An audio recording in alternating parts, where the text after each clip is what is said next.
Imagina um cenário. Você acorda um dia, se arruma, vai pra escola. A sua semana tem sido meio complicada, com seu pai vindo meio estranho nos últimos dias. Inquieto, falando umas coisas meio sem sentido, mas nada alarmante no fim das contas. O dia passa, você volta pra casa e quando você abre a porta, o seu pai tá lá te esperando, sentado na escada. As pupilas dilatadas dele estão cravadas em você. Fecha a porta, Bart. Os caras estão no teto tentando me matar. Falando assim, nem parece que é premissa de um meme, né?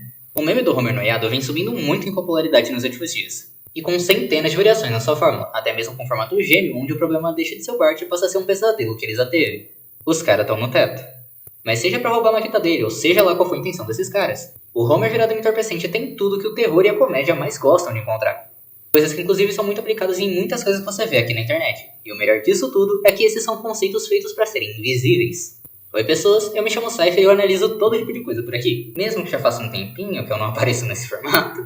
Então caso você goste do vídeo e queira ver mais coisas assim, eu agradeceria se você pudesse dar um like e se inscrever no canal. Ajuda demais, de verdade.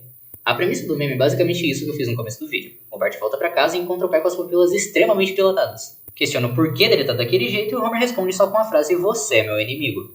E quanto mais versões disso você vê, mais profundo e mais perturbador esse meme acaba ficando. No efeito de toca de coelho bem similar ao cavalo de Family Guy. Onde a graça tá exatamente nisso, deixar o meme o mais bizarro possível, seja pro terror ou pra aleatoriedade.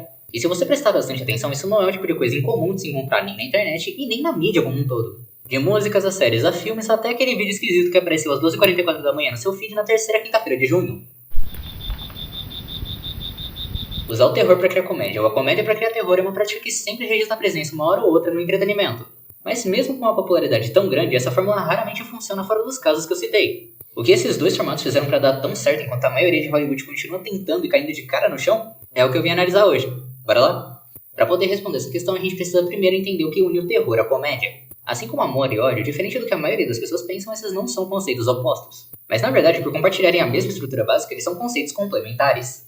Tanto para contar uma piada de sucesso quanto para dar um susto bem feito, você precisa criar uma situação que tem um pico que gera a sensação esperada. Na comédia isso é chamado de punchline, e no terror isso não tem nenhum nome, mas é basicamente o momento em que você leva um jumpscare. Esse pico costuma ser atingido em um momento que o espectador começa a querer prever o que vai acontecer nas próximas cenas de acordo com a informação que ele já tem. E a forma como é revelado se ele estava ou não certo vai definir muito a efetividade dessa cena. Dois exemplos disso ficam na revelação do que tem dentro da casa do Alex no filme Weapons, e na cena que parodia Exorcista em Todo Mundo em Pânico 2. Caso você não queira receber spoilers sobre a Hora do Medo, eu recomendo que você pule pro tempo que tá aparecendo aqui na tela. Termina de ver esse vídeo primeiro, vai assistir o filme e depois volta aqui pra assistir o vídeo de novo e ver essa parte. Porque realmente vale a pena se você gosta de filmes de terror.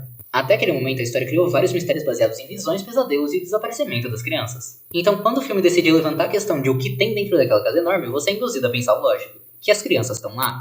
E quando o filme vai pra dentro do casarão e mostra que não só as crianças, mas os pais do Alex também estão presos ali, as suspeitas de quem tava vendo o filme são confirmadas com uma visão que é simples, mas perturbadora. Justamente para assustar o espectador com uma situação que ele esperava, mas torcia para não ser realidade. O que pesa muito a atmosfera do filme na direção do terror, justamente porque uma das piores hipóteses possíveis realmente aconteceu. Chega de spoiler, se você pulou o vídeo, seja muito bem-vindo de volta. Enquanto isso, em Todo Mundo em Pânico 2, o filme desde o começo mostra que ele é completamente um besterol infinito. Zoando até aquele momento, principalmente o filme O Exorcista, fazendo a menina possuída falar o máximo de besteiras possível e deturpar a cena a níveis que eu não posso colocar aqui.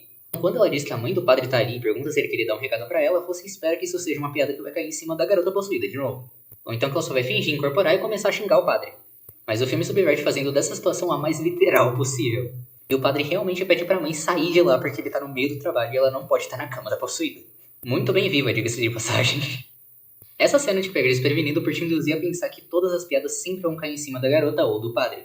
Mas ignorando toda a lógica possível, eles fazem um caminho mais literal e te pegam desprevenido. Esses dois casos mostram que tanto você ter uma confirmação do que você já estava imaginando e ser pego de surpresa podem funcionar nesse quesito. Mas mesmo assim, a quantidade de filmes e séries que falham em entregar em um, se não os dois, é gigantesca. Isso acontece porque, diferente dos memes e desses dois casos que eu citei, as barreiras desses filmes e séries são muito mais rígidas do que a dos memes e a dos filmes que decidem arriscar.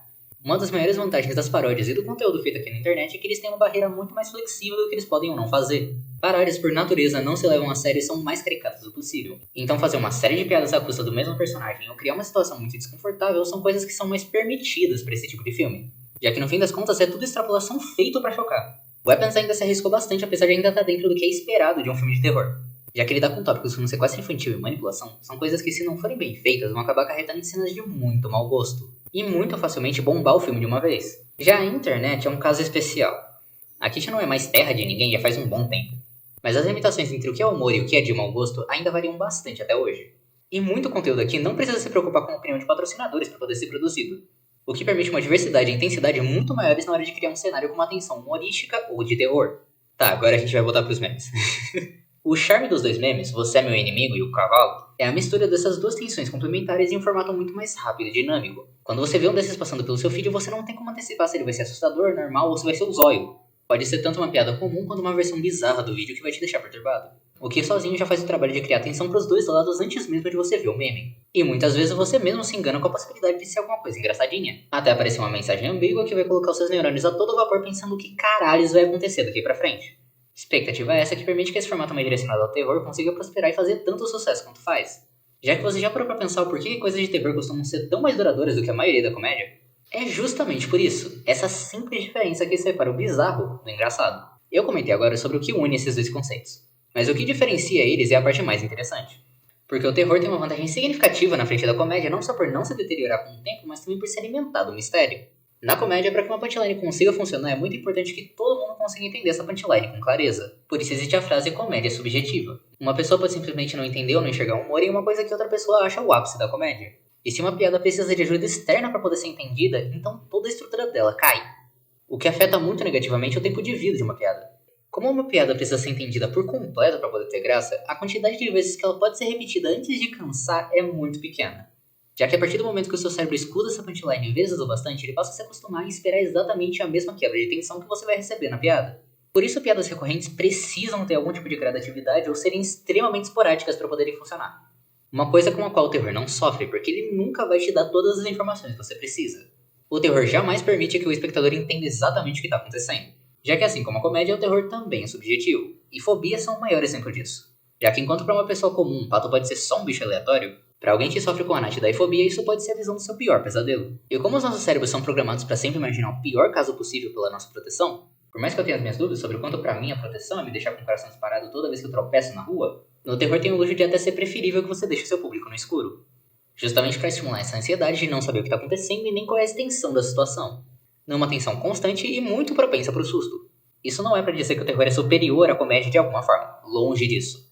Até porque essa estrutura de medo também é muito delicada e qualquer erro na dosagem pode destruir tudo. Mas é para mostrar exatamente o quanto os dois se complementam, já que um prospera no que o outro sofre.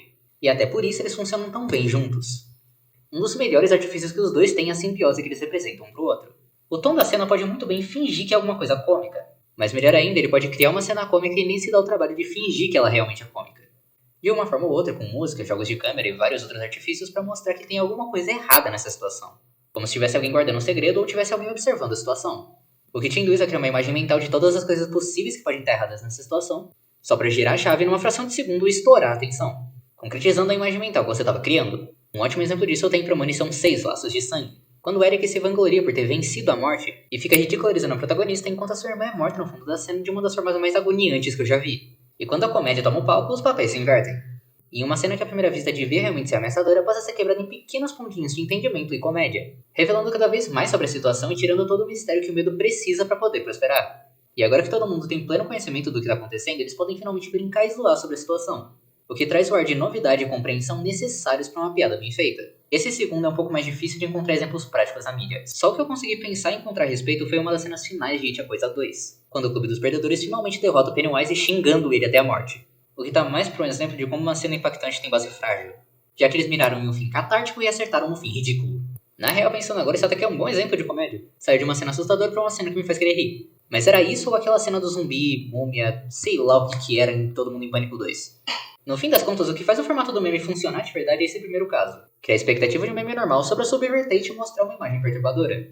Uma coisa tão desconfortável que te faz ficar pensando o que aconteceu pra ele ficar assim. Um medo que só é ampliado com todas as variações crípticas e perturbadoras que tem por aí. Ou que também pode ser quebrado em comédia com algumas explicações. Tipo uma das versões mais novas do meme que o Homer tem um final feliz com os caras, onde tudo que eles queriam era só consertar a máquina dele. Uma flexibilidade que hoje em dia aparece com muito mais frequência só na internet. Enquanto muitos filmes e séries acabam sem se arriscar por medo de perderem patrocínios, com a ideia de querer lucrar o máximo possível com o maior público possível, apelando pra todo mundo. E no final não apelando pra ninguém, ao invés de realmente apostar no que você sente que vai funcionar e ir com tudo no seu conceito. E arriscar a possibilidade de estourar ou sumir. Nossa, eu tô enferrujado. Já faz um tempo que eu queria voltar com esse estilo de vídeo mais longo, mas eles são bem trabalhosos. E por isso mesmo, eu realmente espero que você tenha gostado do jeito que esse saiu. Eu tô querendo testar alguns tópicos e formatos diferentes pra ver mais ou menos com o que eu devo continuar por aqui. Então se você vê alguma coisa nesses vídeos que te agrada, por favor dê like e comenta o que você gostou pra eu poder saber com o que eu devo continuar. Mas enfim, o que você achou desse vídeo? Já parou pra pensar em toda a maluquice que vai por trás da psicologia de um meme?